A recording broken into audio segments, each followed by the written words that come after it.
Okay, guys, I wanted to just make a little extra video to add on to the first video that you watched on multiplicative comparisons. For this one, you will need your math composition book because I'm going to ask you to try to solve the problem on your own at first. Hey, everybody. So we have one more example problem. There's one extra step that the last video didn't show you.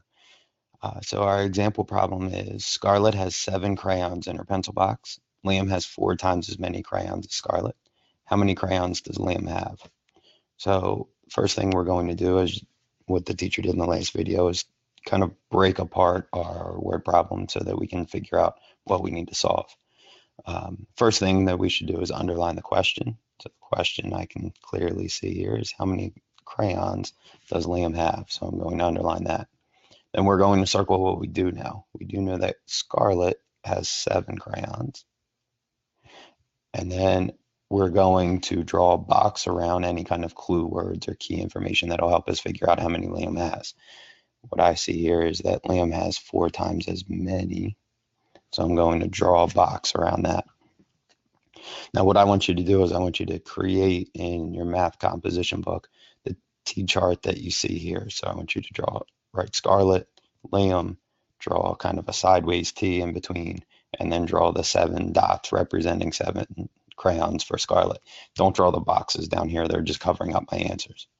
So pause the video and set up that T-chart.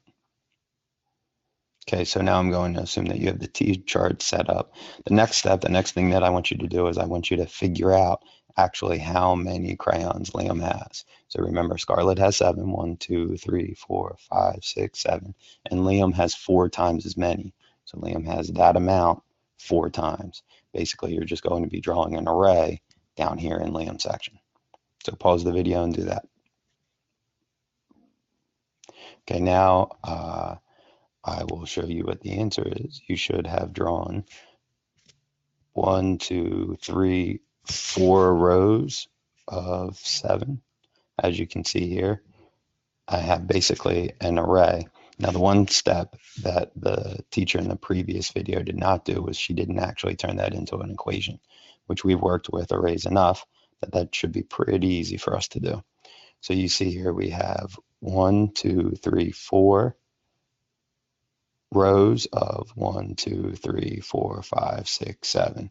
So we know that when we turn that into an equation, the equation, everything's moving at once, the equation would be 7 times 4 equals 28.